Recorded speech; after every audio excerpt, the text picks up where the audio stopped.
Kickoff meetings, I think, are probably the most critical step that you can take for your project success.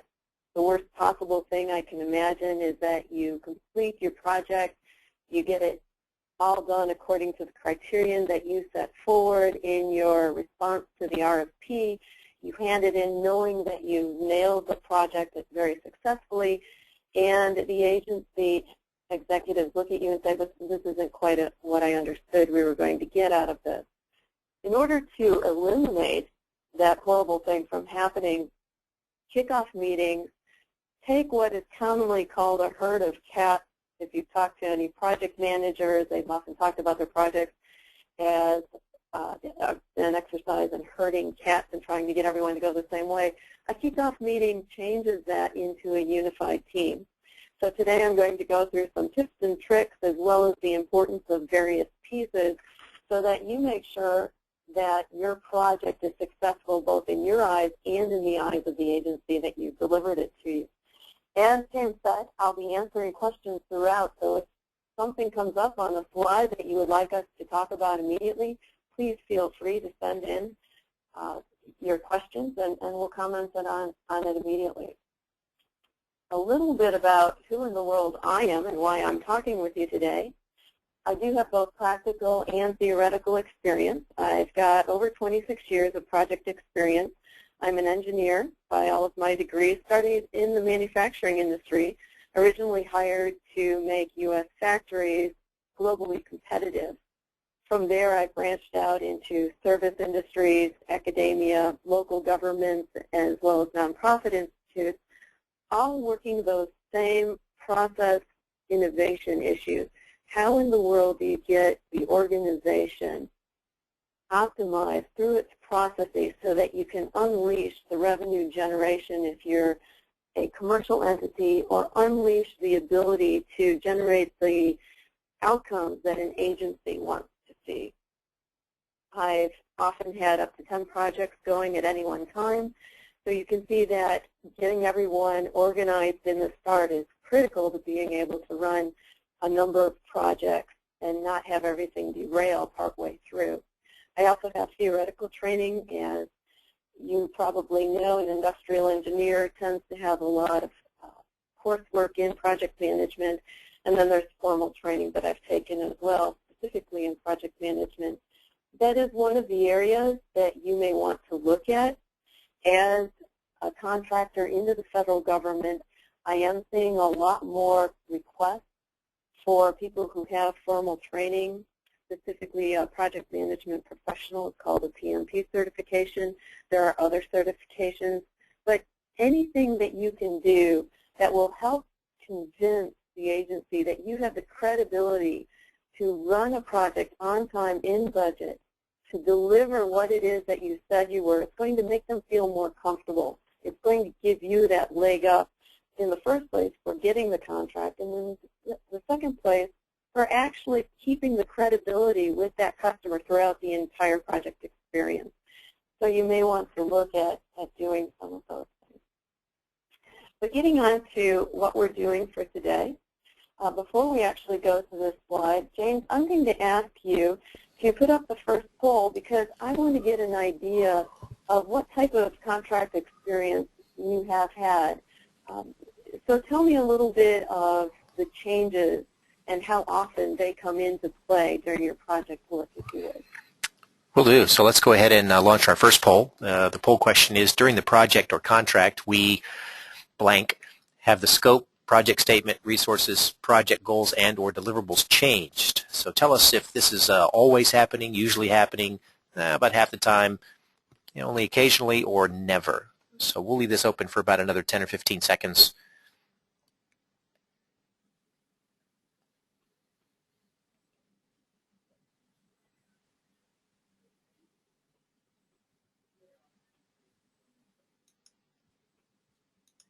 Great. Well, let me share the results. Turns out, Cynthia, that 60% of our attendees today say about half the time they have these changes, and the remaining 40% of our attendees today said usually. Okay, and that's very, very common.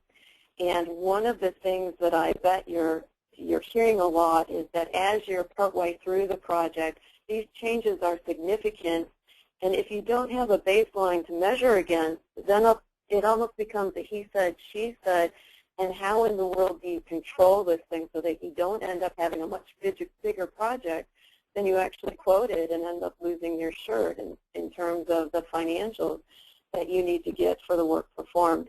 We'll talk about how to control that, and that's all going to happen, and you're going to receive that control in this kickoff meeting. So let me get one more piece of information from you, just a little bit about your history of actually holding kickoff meetings. Well, let's launch our second poll then. The kickoff meeting history. Select one of the three options if you would. The project contract I'm on never has a kickoff meeting. It sometimes has kickoff meetings, or typically always has them. So give us your response there on one of those three, and we'll move on.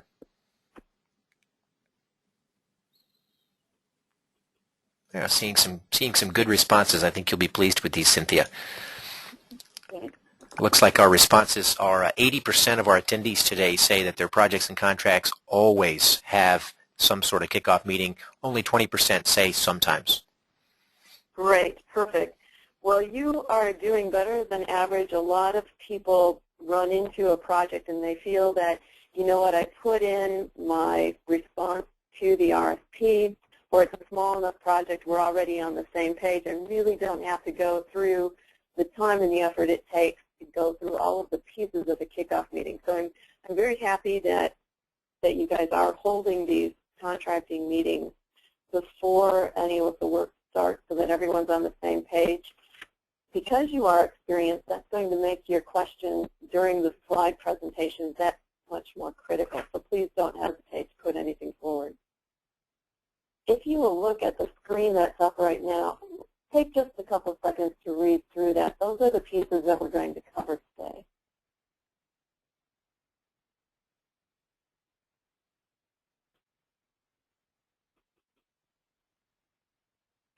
So you'll notice that I didn't specifically pull out a quality control or quality assessment.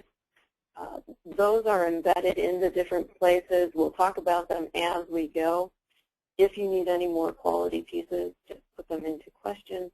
I want to skip down to the very bottom point, the ground rules, because those are the pieces that are going to make sure that everyone is coordinated in not only how they're going to physically handle the meetings. Are you going to be on time? How are you going to run the meetings? Is it going to be by Robert's rules or whatever else? But also you're going to start talking about the ground rules of how the decisions are made within the meetings. Are you going to have a more bureaucratic type piece where only one person makes the final decision? Is it going to be more consultative where everybody gets a vote and the majority wins? Exactly how is this going to happen and what is expected? And you're going to need to set these out in not only the main kickoff meeting, but if you have a large project, you're going to probably have more than one kickoff meeting. You're going to have one with the executives. That's going to be your first meeting because you're going to get the strategic pieces and the strategic goals that everything has to meet. But then you're going to meet with functional areas or logical subcomponents so that you can start talking to the detail people and make sure that everyone is on the same page. There's a lot of communication up front. The more you do, the better your project will run, the smoother it is. It's very important to get everyone on the same page in the very beginning. And this first kickoff meeting with the executive is going to be, as I said, at the strategic level because you're going to now understand exactly what it is that they're looking to achieve out of having run this project. For some reason, they're spending money. You need to understand why it is and what they hope to accomplish in the big grand scheme of things. As we go through, you're going to want to remember, too, that everything that's discussed in here ends up following those SMART rules, S-M-A-R-T, S for specific, M for measurable, A for accurate, R for realistic, and T for time-based. You have to be able to specifically state what's going to happen, who's going to be held accountable, that it's something that can realistically be accomplished within the project, and that there is a time element to it so that the project doesn't get stalled while you're waiting for a decision or for a piece of the project to finish.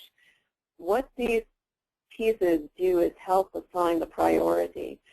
While this may be the most important project to you, it may be number 25 on the hit parade for the agency. And by using these SMART goal pieces, you're actually able to position the project up farther in the priority level. And we'll talk more about that as we go into the communication pieces. So let me go through and get to the next page. As you're going through and getting ready to hold this meeting, you're going to make sure that you involve one of the key players, and that is your contracting officer. That person in the beginning is your link into the agency. They already have the trust and the credibility, and everyone knows that they're handling the project. When you put out your proposal or your answer to the proposal, one of the things that I include in mine is that either the project lead or the contracting officer is going to handle the email into the agency itself, because then it's coming from someone they know, and they take it as a meaningful and important email once they get it in their email box. As the project goes along, of course, that changes, but in the beginning, it has to come from a known entity. This kickoff meeting is going to help you to build the trust and credibility that you need to run the project smoothly. But until you have that, use the resources that are being given to you. So as we prepare the audience, what are you going to hand to them? Well, you're going to, first of all, give them a stripped-down version of the statement of work that came out in that RFP. You don't need to have all of the terms and conditions that surround it, but you need to have the guts of it so that everyone remembers what in the world it was that they wanted this project for in the first place. And then you're going to want to take your part of the response that specifically answers that statement of work, and you're going to hand that out as well so that now they understand what it is that you responded to, why it was that you were chosen. Not everyone in the agency may be good or may have had a chance to look at that original piece that you put in. So this is the way for everyone to become familiar with it before the meeting. It also allows them then to start to write down their questions. I've put on here that you want to start getting this documentation a week prior to the kickoff meeting. I used to do 2 weeks out, but anymore with the amount of work everyone has to do and the multiple ways that we're all pulled in, 2 weeks almost seems like too much time. It ends up being put on the back burner, and I'll get to it later, and then all of a sudden there's crunch time, and I really don't have time to review all of the materials because I've had so much else going on. If I deliver things a week ahead of time, then it's closer to the date. I'm more apt to look at all of the documentation. And of course, as you know, if the project is large and complex, then you may have to give more time. So this, of course, has to be modified to the realities of whatever project that you're going into. So with these two documents, now you're going to create an agenda. And you're going to have the pieces that we're going to talk about today, as well as anything else that's of critical importance, because what this meeting is all about is to take all of the understanding that each individual person on the team and in the stakeholders arena has, and you're going to unify it. You're going to take diverse opinions and you're going to converge them so that you've got common understanding. And when you hand in the results of your project, everyone's shaking their head, yes, saying, yep, that's exactly what we agreed to, and you did hit the mark. The agenda is going to lead everyone through what is going to be discussed. By getting it out a week ahead of time, you're able to then say, you know what, if you want to add something to the agenda, just go through the project lead or the contracting officer, and we'll discuss putting it in. Some people put timelines on their agendas. In other words, from 1 to 1:15, we'll discuss this piece, and from 1:15 to 1:30, we'll discuss that piece. I personally don't like doing that. What I found happens is that because you're trying to get a unified understanding with all of the team players, if you put those timelines on there, people who hold very strictly to those times end up cutting off important discussion. And this may be the only time you get all of those executives together in one meeting. You need to have the discussion so that they can agree among themselves exactly what they're looking for, and then you can document that and have it in place where they can refer back and forth to it. If you don't let that discussion happen, then you're going to leave the meeting and you'll still have diverse opinions. On the agenda, one of the things you're going to write on there very specifically is that the goal of this meeting is to create a common understanding and a unified set of goals and deliverables with authorities and approvals and agreement on the project and what it's going to do for the agency. And very specifically, you're going to state those things so that everybody, when they're reviewing all of those documents that they've given you or you've given them, they understand the focus that you're looking for, and they can make sure that the questioning that they bring to the table is going to be in line with what you're seeking. You'll include any type of supporting documents, and as I said, work through your contracting officer to develop the list of attendees. One little political piece is how you phrase the question to the contracting officer. Remember, they're the expert in the agency themselves. They know the people, they've got the trust and the authority inside to be able to communicate. So you want to tap into that instead of saying, well, who is it that I need to have at this meeting so decisions can be made? You want to rephrase it just a little bit so that instead you're saying something like, will you assist me in making sure that all the decision makers who should be at the table are? Who would those people be? And with them, you'll start going in, excuse me, and you'll work with the project lead and the contracting officer to make sure that all of the people who are going to have a say are actually at the table. Now, one of the things you're going to want to remember as we go through who is it that we're going to invite is that there may be some functional management that are going to be affected by the project and its results, but who don't necessarily have decision-making authority. You want to make sure that you get their input in this meeting, because if you don't, you can have some political problems with the end results actually being accepted into the agency, and you don't want that to happen. Usually it's some very easy communication up front, invitation to this meeting, getting everyone to understand in the same way why this project came about, what it's going to be doing in the agency, and how everyone's going to be affected, and then you're fine. For the decision makers at this meeting, again, you're going to have those executives that are very difficult to bring together. You want to make sure that you're talking strategically to them because they're concerned with the return on the investment they're making. They are concerned with, does this project actually meet the strategic goal of their agency? What are they going to report if they're a local part of the agency? What are they going to report into the DC office? If they're the large agency themselves and they report directly into Congress, what are they going to be saying? How are you going to help them achieve their strategic goals with this project? And how do the deliverables actually feed into those goals? Those are the large types of things that these decision makers want to hear. So as you're putting together who in the world is going to be invited from your team, you're not going to want to invite the detail people here unless there's a reason to have them at the strategic table at this time. They're probably going to be in those functional meetings so that they can talk in more detail. But the strategic pieces, you're going to pull in your functional people who are the heads, who can make the decisions, who understand the technical components. You may be pulling in a specific subcontractor because there's a system that's being integrated that is specifically required, has to meet some strategic goals of the agency, and that subcontractor has to be at the table to hear those exact same words and the exact same goal set that everybody else does. And then, as always, you want to have that contracting officer there. They are the point of contact for you.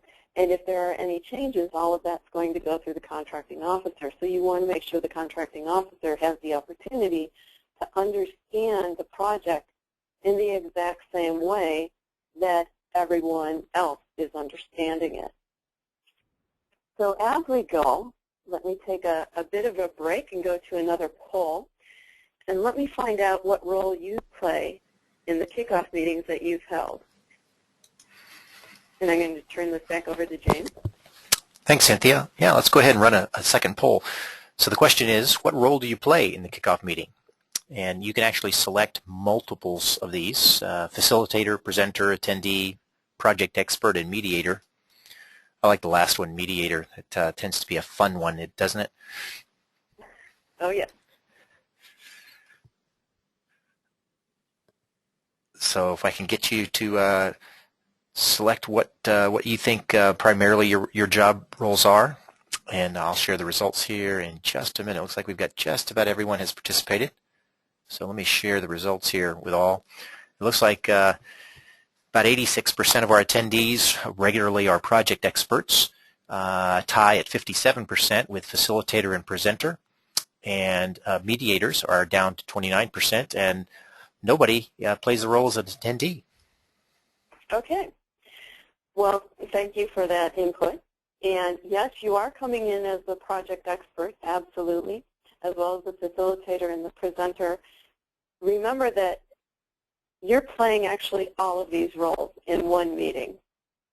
Now, when we talked about actually holding the meeting, and then you look at all of these different roles that you have to play, how in the world can you juggle all of the things that you have to do and make sure that you collect all of the information and the decisions that are being made while you're playing all of these roles?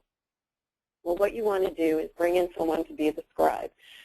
In some instances, I've actually asked the agency to provide an admin to take notes. I would not recommend that, because what I need out of the notes and what the admin understands I need out of the notes are two different things.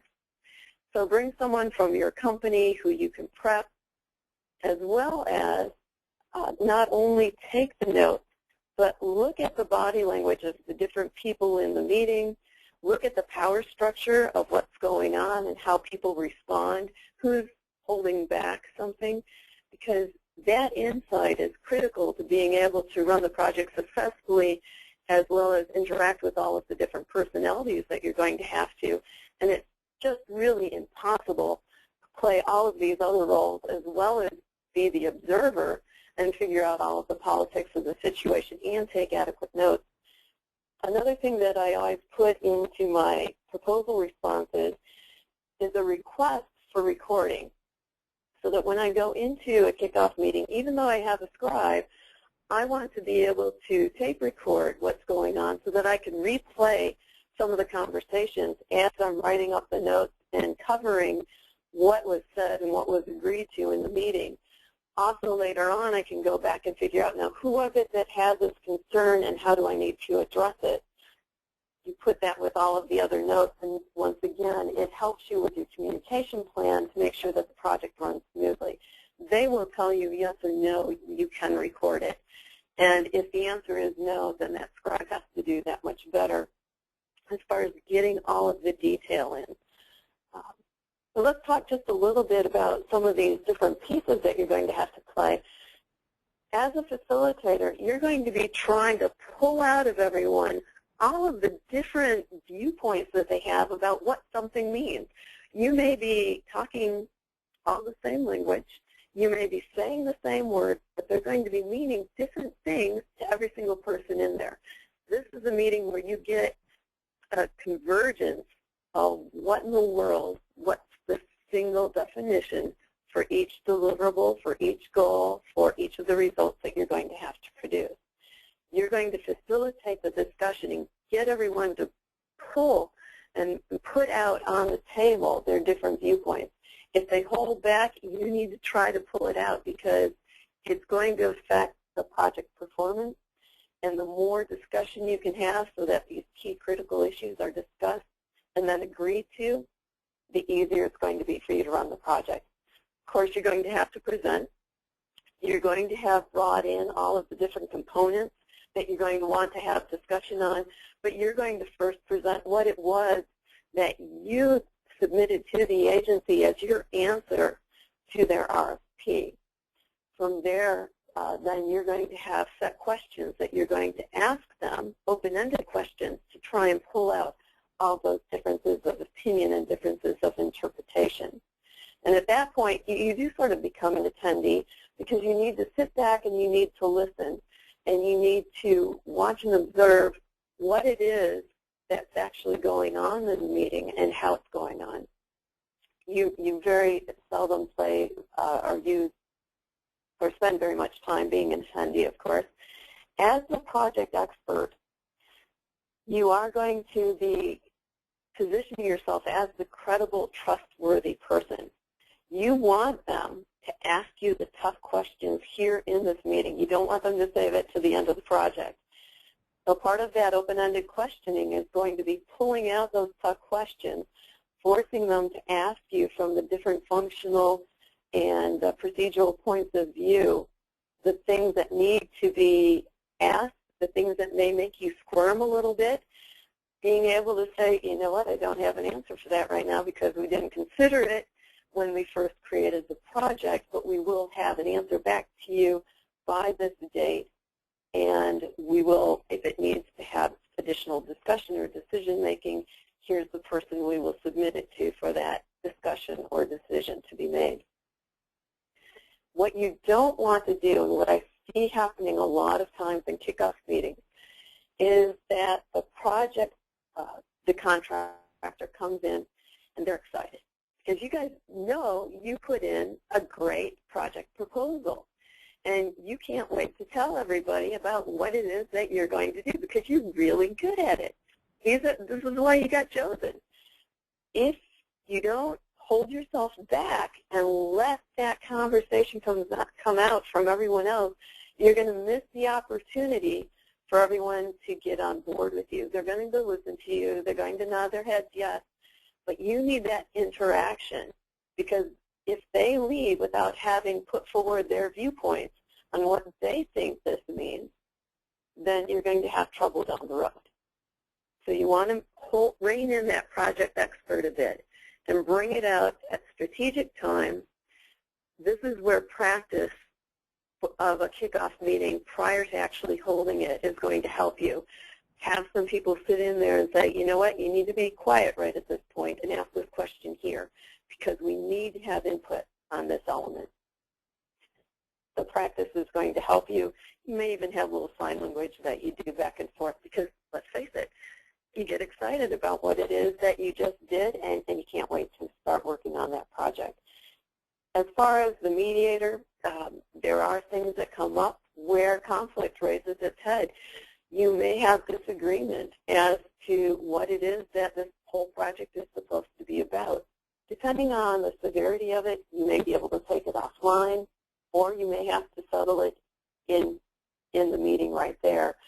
What you're going to want to do is have a methodology that removes the emotion and looks at just the objective pieces so that everyone can put in words to describe what it is that they feel, and you can end up with a common set of words that everyone agrees to the definition of and understands are going to be enacted in a certain way, and then you move forward. One of the things you can also do, if people are skeptical that the solution that you arrived at is actually going to work, you can say, all right, in 90 days, this subset of people are going to meet back in this room at 9 o'clock, and we're going to go through it, and we're going to look objectively at the solution that we've come up with, and we're going to measure it against the SMART measurements that we've determined are important to evaluate whether or not it's working, and we'll adjust as necessary at that point in time. But at least that way you're constantly moving the meeting forward and not getting stuck because someone's opinion is different on something. You need to be able to work through those issues and pieces. Let's see. Okay, so as we go through, now you're into the specific agenda items, And this is where you're going to start showing the specifics of what it is that you've got. And the contract plan deals specifically with what it is that you propose to the agency. What was your answer to their requested need for service? One of the things you want to make sure that you talk about in this section, you've given them the written piece. You want to pull out the words that surround the scope of the project. And the scope means what exactly are you going to do and what exactly are you not going to do. This allows you to someday end the project. So if I am in the construction and architectural end, and the agency contracts me to design and build a building, I'm going to make sure that I tell them that the scope is I'm going to provide the architectural drawings and get those approvals, and it's going to be LEED certified at the gold level, and it's going to be 3 stories tall, and it's going to be modern in its design, but I am not going to be doing any of the furniture, and I'm not going to design and construct the parking garage that sits next to it, and I'm also not going to be doing any of the outside landscaping because that's not part of the contract. If you don't state specifically what you are going to do and what you are not going to do, then the scope continually creeps. And for those of you who are familiar with software, it's very easy to say, well, you know, if we just write this little module, it's only a couple of lines, well, we can do all this additional functionality. Well, all of a sudden you have a much bigger project going on, and you're doing things that weren't approved. And remember, the way federal contracting works is you get to do what it is that everyone's agreed that you get to do, but you don't get to change that unless it's formally approved through the appropriate processes. And that means your contracting officer is going to be involved if there's a change that you think is going to enhance the project, and the functional person on the agency side believes is going to enhance the project. You have to make sure it goes through the correct approval process, because those changes may jeopardize something else that's going on somewhere else in the agency that you don't see. Or maybe it is a perfect change, but unless you get approval to do the change through the contracting officer, because it's a modification of the contract and what you've done, you can't do that. It's a little different if you're used to only working on the commercial side. We can do things a little more on the fly. Not so. This is, you have to go through the appropriate steps, and it's protection for everyone. So make sure that you've got that scope specifically spelled out in the plan. As we look at the goals, remember in your executive kickoff meeting, we're talking now not only about the project goals, but also about the strategic goals that this project has to help these executives meet. So the agency has something, they usually have a 5-year strategic plan. There's pressure from up above the executives that you're meeting with to do something, meet it in a certain way. There are measurable pieces. If you understand what those goals are that they have to meet, then usually it's pretty easy to just flavor the project that you're doing without any change in time or cost, but it's just an orientation and focus change that allows you then to easily integrate and coordinate into those strategic goals. If you don't do that, a lot of times you've probably heard things like, well, gosh, if you would have only told me in the beginning, I could have put it in. It would have been no problem.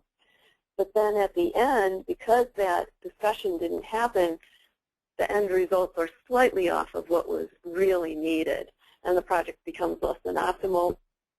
And you've done excellent work, but you really don't get the applause and credit that you deserve because it's just slightly off. So make sure you have an understanding through this meeting of what those strategic goals are that the executives and the management and the decision makers have to make sure that they're meeting, and an understanding, a common understanding of how this project is going to actually help meet those goals. In the kickoff meetings that you have with the more technical folks or the functional people, you're going to be talking about here is what the executive said that we had to do. Here's the flavor. And as we're going through and discussing the software modules or discussing how we're going to put together this new HR plan or the new marketing piece that we're rolling out for this new initiative that the agency is doing, these tactical pieces that we're doing have to keep in mind the strategic part, because we have to feed everything up and make sure that we can show that the work that's being done at the task level actually supports the strategic plan all the way through.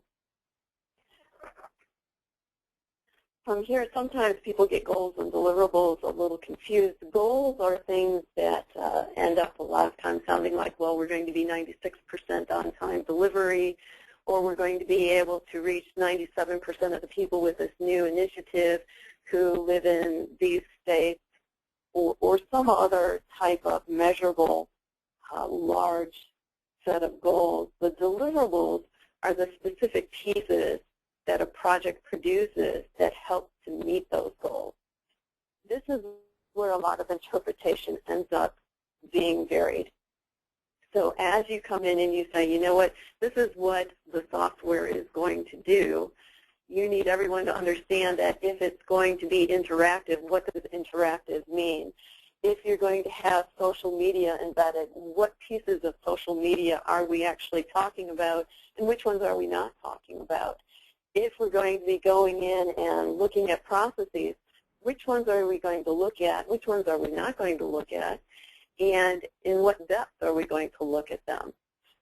What are you going to have on the backside? If you're going to be creating reports, what's the format that they want to see it delivered in?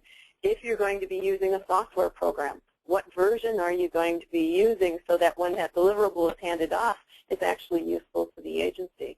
So all of those pieces need to be discussed, and you need to understand the particulars so that it's actually useful when it's delivered. The milestones are those events in time that actually don't have any time associated with them, but are those nice little stars on a schedule, if you've ever looked at a Microsoft project schedule, that says we've accomplished something by this time. Again, you need to have agreement on which milestones are required and what they mean and what they contain.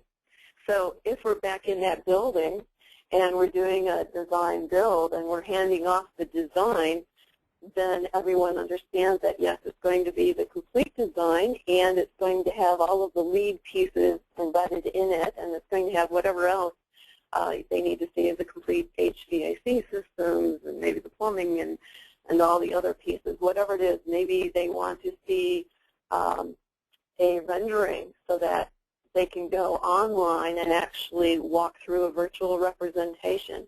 What does that milestone mean to everyone, and what does it include? That way, no one's left saying, well, you know, I really wanted, you know, something more because we got it from everybody else, and these guys didn't give it to us. Make sure they state exactly what they want, and then make sure you document exactly what they state, because if there's something like an online rendering that they want to see and they forget to tell you, then your documentation that you've gotten, that you've put out to everyone, is going to show that, guess what, you know, that wasn't a requirement. Now we can do it, but then you get to use these magic words. We can, of course, do that. And I'm going to come back and tell you how much time it's going to take, how much additional it's going to cost, and what resources I'm going to require in order to do it. And at that point, then the decision goes back to them as to how important that rendering or whatever it is actually is. So as we're talking about resources, a lot of time people think only about the people resources. They're extremely important. You're going to talk about the type of people you need, the skill sets that you want and need at certain times. That way, if there's been agreement up front, now you actually delve into the specifics of when you're going to need what type of resource and what they're going to be bringing to the table for how long. And those functional managers may say, oh, well, you know what, this was priority number 25, and so I took that resource, and he's going out of the country for 3 months, and it just happens to be over the time you thought you were going to need them. Well, now some decisions have to be made, and you can make them in this meeting.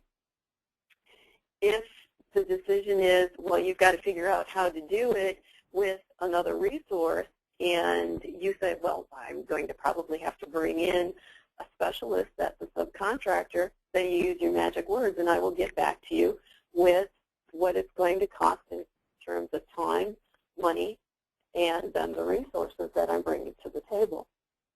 Once again, you're accommodating, but you're also letting them know that we're changing the initial agreement that we had, and this is what it's going to take. Pull all of this stuff out up front, because the more you talk about it, even when it gets to be a little uncomfortable, the better off you are, because it's only going to be a bigger headache later. Also remember, when you're talking about resources, it's not just people. It's also equipment. You may need access to certain systems. You may need to be able to get into secure areas. If you're going to come on site and do some work with personnel through the HR department, or maybe do some training, you're going to need to have a certain room set up, or maybe an office area, or a desk, or parking, a badge. Make sure that if you can, you identify what you think you're going to need in that proposal that you put in, but this becomes the second area where you can make sure that all of those resources that you're going to need are going to be available, and you're going to find out who's actually going to set up the rooms and reserve them, because it's not going to be you. You're not inside the agency. So who is it that's going to be held responsible, and how do you end up communicating with them, etc.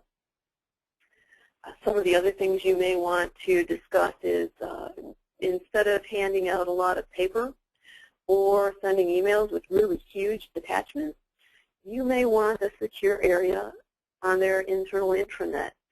And you're going to need the web manager in the IT department to say, yeah, we're going to work with you, we're going to set up the area, we're going to set up the password control, and you're going to be able to put X, Y, and Z there, and we're going to train you in how to use our system. That all can be discussed and agreed to in this meeting. And then finally, you're going to have to also talk about documents. As you know, if you're in the healthcare area or if you're in HR, not all documents can be viewed by just anyone. There are legal conditions.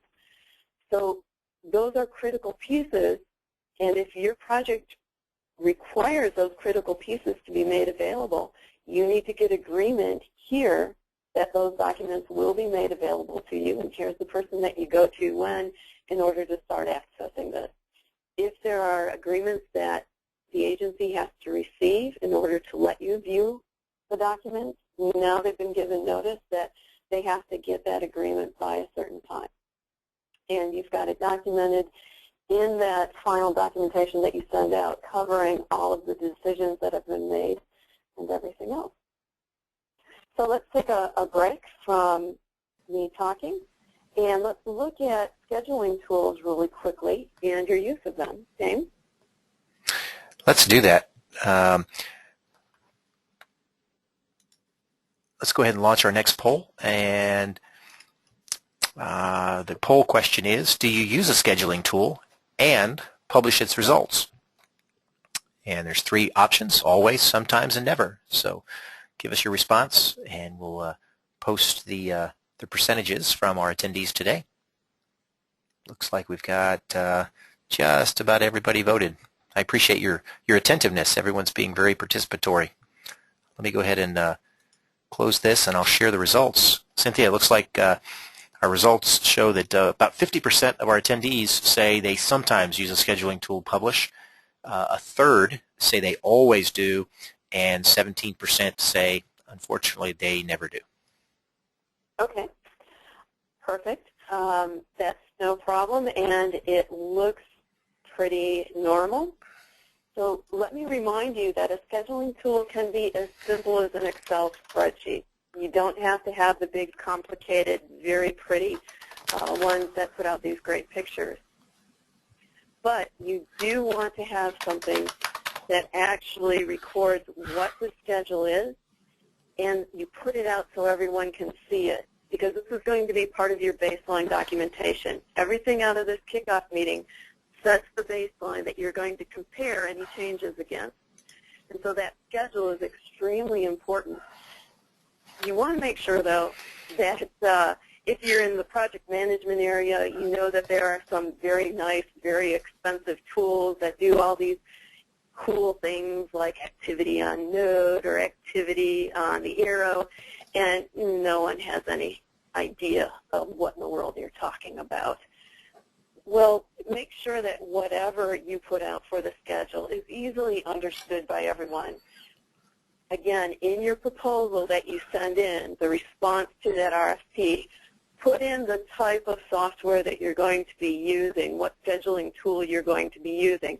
There may be a need for that more complicated tool, but you may also have to double up the effort and put it in something else that's more easily understood by the people who aren't specifically using the tool but are key stakeholders in the project.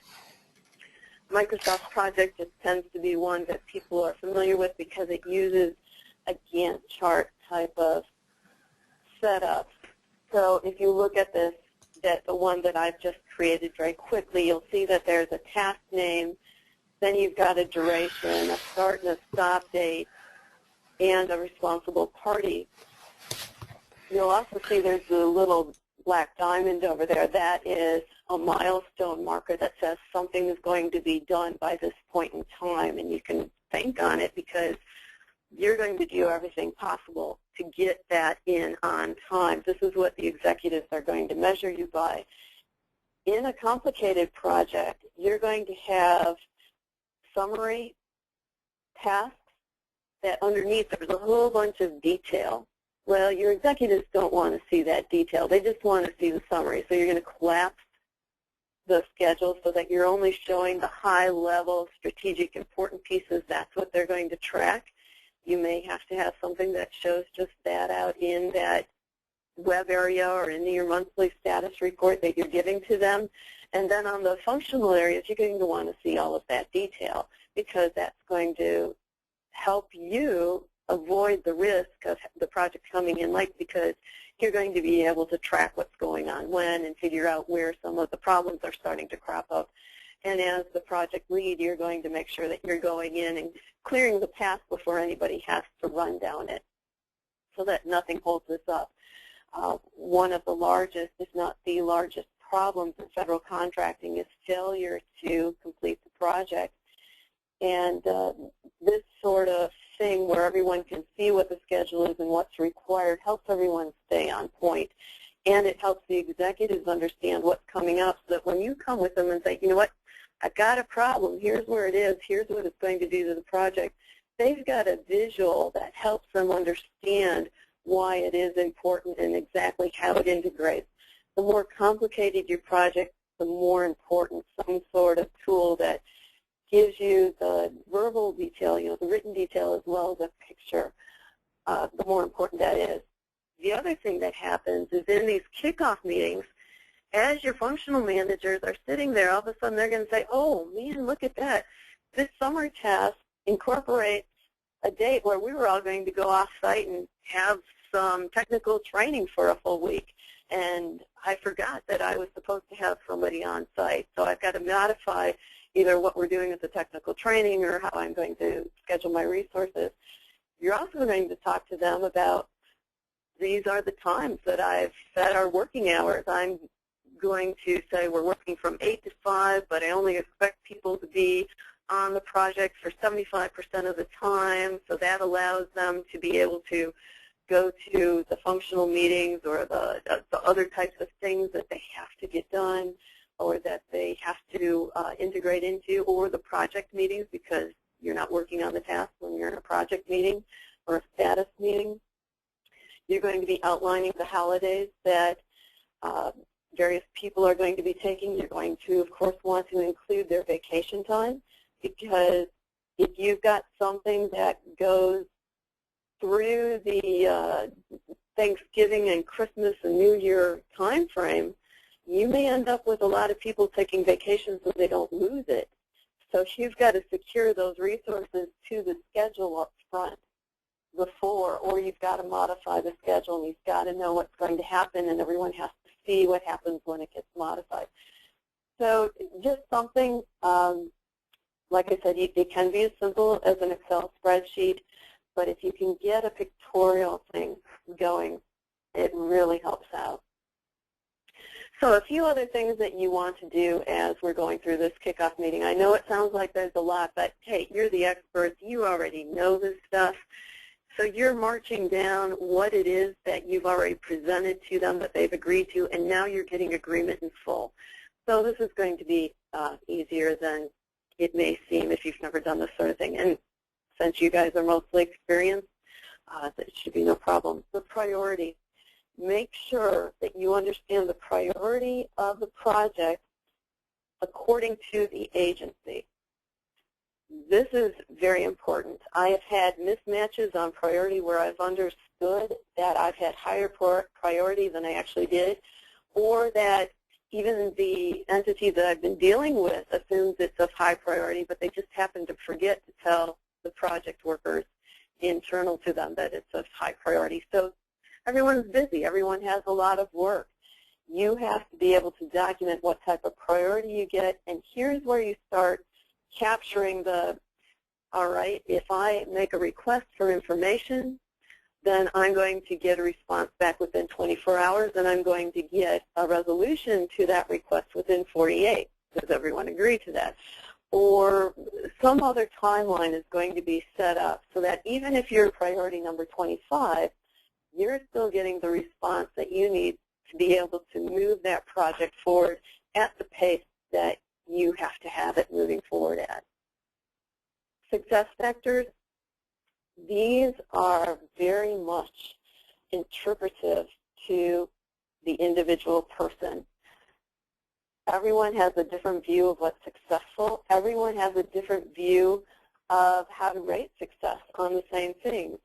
You'll see sometimes when surveys are given out following a project and you ask them to rate you 1 through 5, some people will give you a 5, and then other people who will think that you did an absolutely fabulous job will only give you a 3. And you'll say, well, why did you do that? And they said, well, look, you were the expert. We knew you were the expert, and you did what we expected you to do. So you got a 3 because that's what we expected you to be outstanding. So you need to make sure that those definitions are set up front so that everyone rates you the same, because eventually you want to be able to contract again with this agency or use them as a point of reference. And you need everyone to be enthusiastic in the same way. The risk factors are important because you need to prepare people up front for what might happen. You know what, there may be a strike in this area, and that will close down the plant, and therefore we have to be prepared, and here's the mitigation plan in case it happens. I give this a 20% chance of happening, so I don't think it's very likely, but it has happened in the past, so we're ready for it. Or legislation is making its way through Congress. It may change what we're doing here. This is the way we anticipate the changes to happen. We don't know for sure, and it's 80% likely there's going to be some sort of effect on our project based on what that legislation is. So mention it up front, prep people so that they understand these things may happen, and give them the confidence that, hey, I've already been looking for this. I've got you guys covered, so don't worry about it. I'm going to let you know when I see there's risk starting to come into play, and I'm going to discuss with you again these mitigation plans, because there may be some changes that we need to do, and there may be some different discussion that we need to have, but I'm watching for it. I know what may affect us negatively, and I'm going to make sure it doesn't. You want to pull out all of your assumptions that you've made.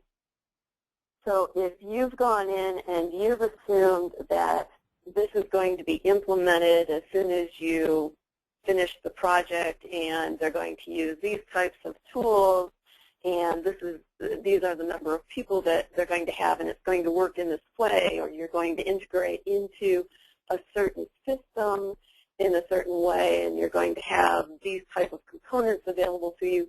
Anything that you make an assumption on, you're going to be pulling out. Now, this may be a list that you've put in your proposal, and now you're presenting them again, and you may be saying, you know, out of these assumptions, are there any that cause you heartache? Here are the ones that I feel are most important that I would like to pull out specifically, but if there's anything else, we'll also discuss it. Assumptions can kill you because the people in the agency have assumptions about how you're going to run the project and what the project's going to do for them. You need to find out what those assumptions are so that either you can meet them and integrate them, or you can say, that's not going to work. That's not within the scope of what we're doing. And you need to set that expectation up front, which is what all of this leads to. What are the expectations that they have of the work that you're going to be doing? You want to make sure, again, that everyone's unified and speaking and singing off that same page. So let's look a little bit at the communication matrix so that everyone really does sing off the same page. I've got a couple examples here for you. Modify these as you need to.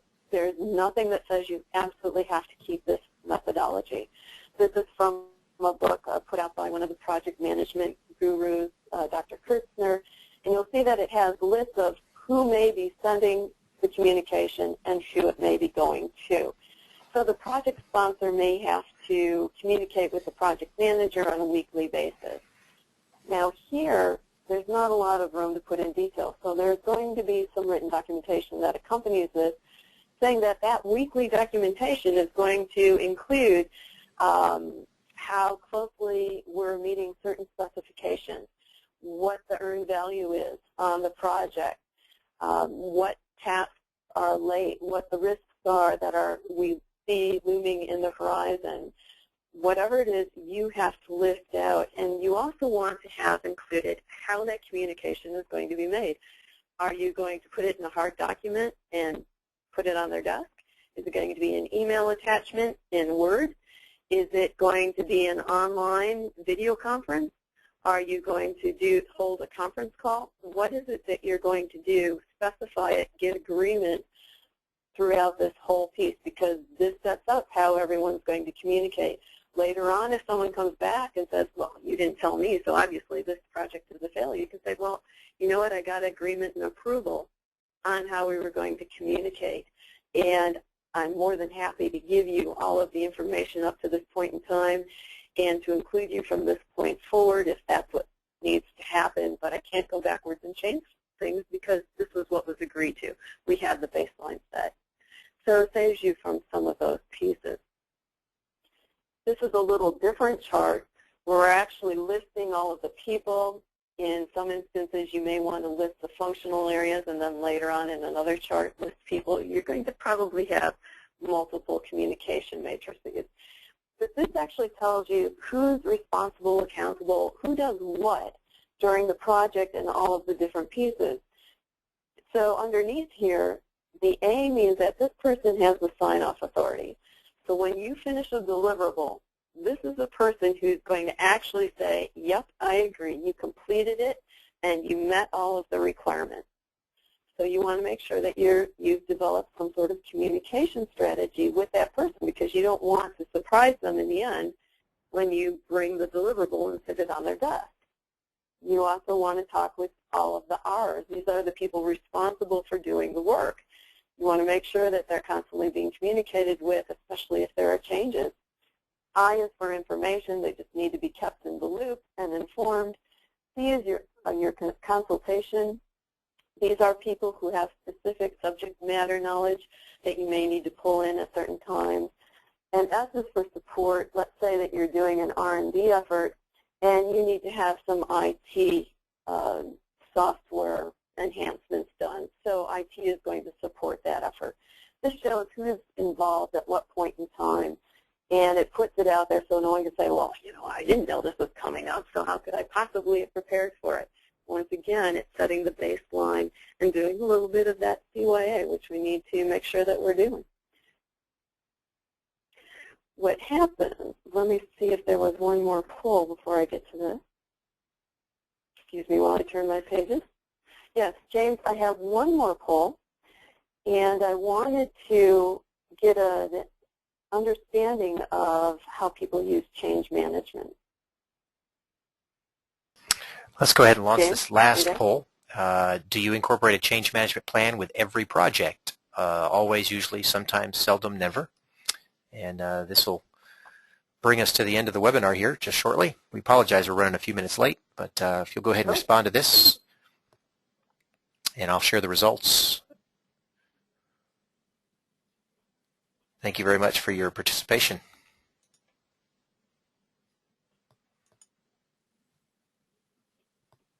And it looks like 50% of our attendees today say they do incorporate a change management plan. 25% always do, and the other 25% seldom do. Okay. For those of you who are doing the seldom, I need you to get up into the always with the other 25%.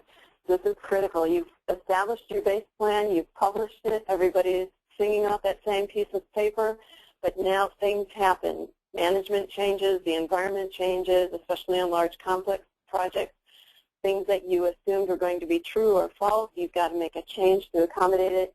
There are formal ways that you have to go about accommodating the change, and there are formal ways the agency requires you to do that.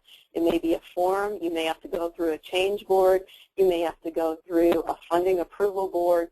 You have to find out what that structure is and make sure that you accommodate it and make sure you include that contracting officer in there, because if you don't accommodate their change, then your project is in real trouble. You can't just make changes and not document them in the way required and not communicate them to all the needed parties. And I apologize for going a little over. Do we have time for a couple of questions, if there are any?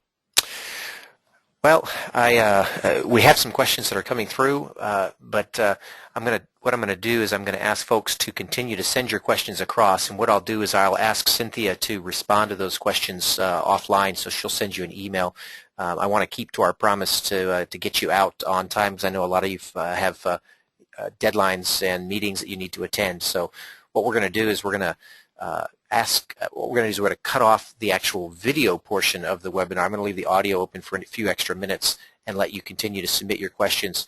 And then what we'll do is we'll have Cynthia respond by email. Again, our apologies for running a bit over. You know how when you get into it, Cynthia is providing some really, really good information. And I know that most of you have stuck with us. I had a few folks that had to drop off. But we did promise to keep you right at an hour, so my apologies. But this has been a very valuable webinar. I hope that you have received some good information, and I would encourage you to go ahead and submit your questions. And what we'll do is we'll have, as I said, we'll have Cynthia respond. If you need to contact her or would like some help through this process of setting up basically a kickoff meeting, Cynthia would be more than happy to work with you. Her contact information is there on the screen, and you can contact her directly there or visit her website for more information. You may be asking, how does Journyx participate in this? What exactly do we do? And the answer to that question real quickly is simply we've been around for 15 years. We produce a piece of software called Timesheet. That was the first web-based timesheet, and we help folks to be DCAA compliant. So if you need to track time and people and resources, if you need to determine what pay rates are, that's what we do. So we'll connect directly in with your accounting system, whether it be QuickBooks or Microsoft Dynamics or whatever your financial system is. We've had this product out for 15 years, and if folks follow our guidelines, they don't fail a DCAA audit. So that's kind of a badge that we have that we can hang our hat on. If you'd like more information on our solution, visit our website shown there on the screen. I'd also encourage you to visit it, because we've got several webinars that are going on this month that contain experts just like Cynthia teaching on various topics surrounding DCAA compliance as well as government contracting as a whole. I think you'll find some fantastic speakers with a wealth of information for you, and I'd encourage you to visit the website and sign up for some other webinars that are coming up. Again, I want to say thanks to Cynthia for joining us today, and I appreciate all of you for sticking in with us even though we ran a little bit late. Have a wonderful day, and thanks again.